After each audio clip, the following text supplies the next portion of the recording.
experience and knowledge in this sector. So therefore, we would really want to have our, people trained here as well. And also, again, when it comes to other energy sources, I really believe that there is a good deal of opportunities for us to cooperate, especially for the Kuwaitis to come and invest into Mongolia. And also, Kuwait can make a great difference from the perspective that you have knowledge and know-how in this sector as well. Excellency, we did visit Mongolia and the capital Ulaanbaatar, and we saw some of the challenges that the city faces, such as traffic congestion, among others. What are some of the main challenges facing the Mongolia economy, and how would you also rate the economic exchange between Kuwait and Mongolia? Yeah, economic exchange between Kuwait and Mongolia is of priority to us, given the potentials that are there. But I'm talking about potentials. That means to have a potential is one thing, but to realize, to make use of it is another thing. So if we do not work together to make use of it, it will stay as a potential, and there is no use in it. So therefore, if we see opportunities, why let it stay that way? Let's work to make it real so that both sides benefit out of this. And that requires will, that requires wit, that requires planning, strategizing, and that requires real cooperation. So, and therefore, it's really at the initial stage, and it can go pretty far. For example, Mongolian agricultural sector is a sector that is of great future, and the population of Mongolia is 3 million, but we have 80 million cattle today, right? And some of the economies, I won't be naming those countries, in Latin America, one of the successful exporters of meat, their total cattle number is 12 million. And they're already on the map of meat suppliers. Mongolia has 80 million and we're not yet there. And I want the Kuwaiti investors also to look at it. And of course, we need to do the right things to invite and have investors in this field. So, during socialist times, we had this pretty centrally controlled veterinary system. And when we moved into market economy and when we privatized the cattle, that government-funded veterinary service of the centrally planned economy could not survive. It collapsed. And therefore, we did not have a proper mechanism of making sure that our animal stays healthy. Now we are reintroducing that mechanism, which means we're doing our homework.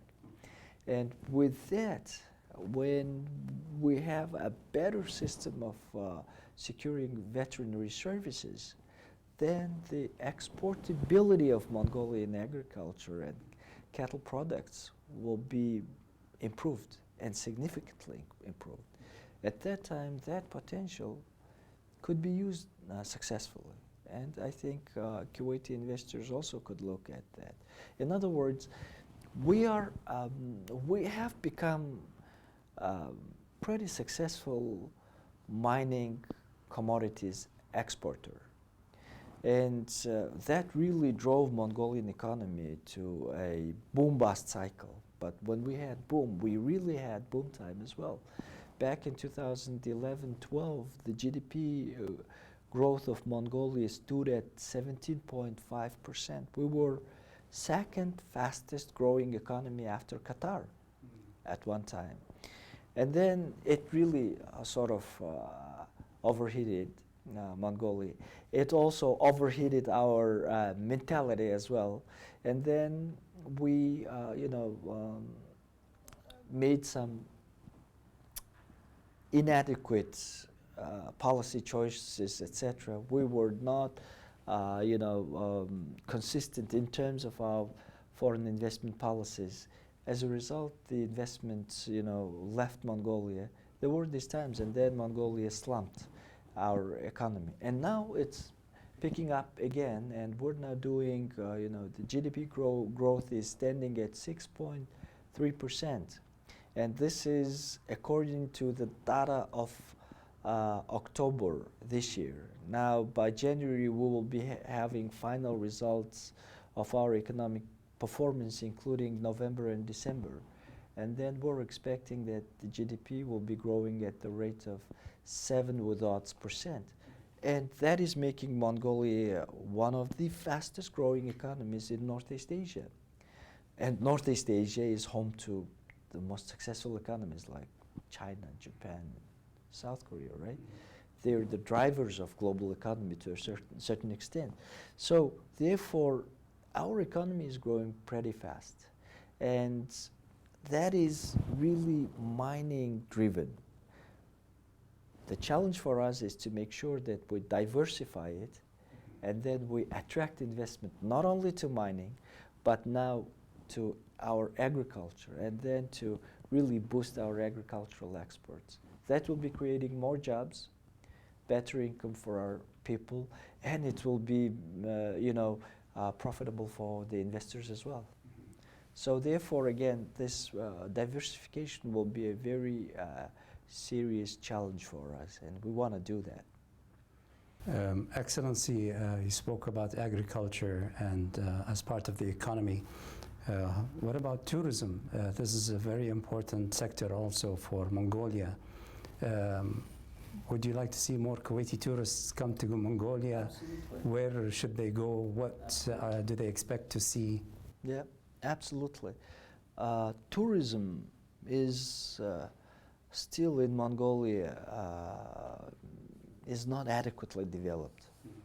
We're having only 400,000 tourists, So for such a beautiful country, I mean. Absolutely. So, in other words,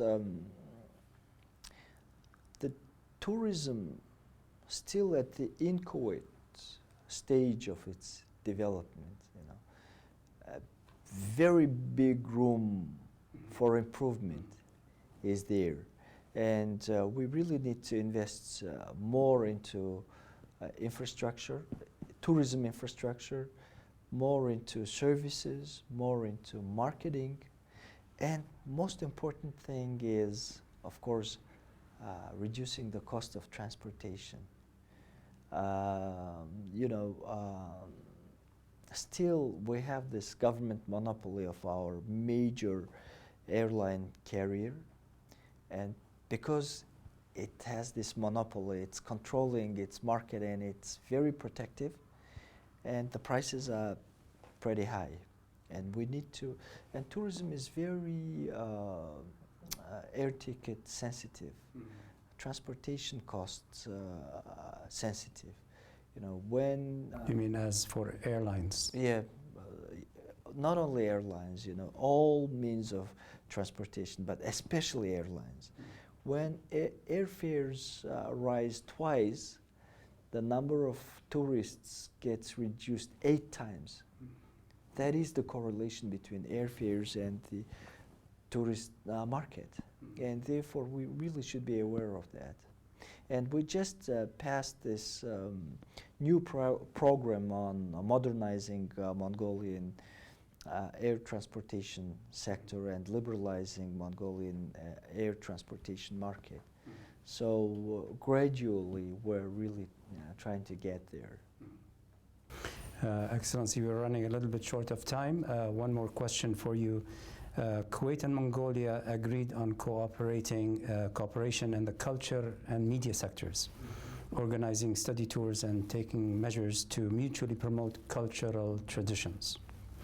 How can those two sides improve the ties in the fields of culture and media? Well, mutual training courses, seminars, mutual exchange of journalists, all of this should be really promoted and done. And it should not be only limited to government, efforts. I think media outlets such as yours should be maintaining your direct contacts with your counterparts in Mongolia, because developing relationship between the countries is not just a job of the government. I mean, we all can contribute to it. And therefore, if we all really join our efforts and try to move it forward, then we will get a better result. And really, I mean, the value and benefit of this is great, because in this modern world, the beauty of, human family is in our cultural diversity. And that diversity, how can it be communicated, through the time and space? It's through contacts, exchange, and then when our journalists come over here, cover Kuwaiti culture, and then when they pass it on to the Mongolian public, that's how real, commonality of the values are molded and created. And that we should be really nurturing. And from my side, I will be putting all my efforts to secure this constant exchanges. And from my side, I can say that during my visit, we met some of the friendliest, most hospitable people ever. So we had a great experience during our 9 days in Mongolia. Look forward to more such visits. This is the word I wanted to hear, so thank you for saying that as well. Pleasure. I'll give you a last chance for anything else you'd like to add. Well, for the Kuwaiti public, Mongolia is a very frank, honest, and reliable friend. And it's a good place, a reliable place for Kuwaiti tourists, businesses to come and work. And therefore, I really would like to welcome our Kuwaiti friends to Mongolia. Thank you very much for joining us for this exclusive interview with the Minister of Foreign Affairs. Looking to meet you again in other such opportunities in the future. Have a good day.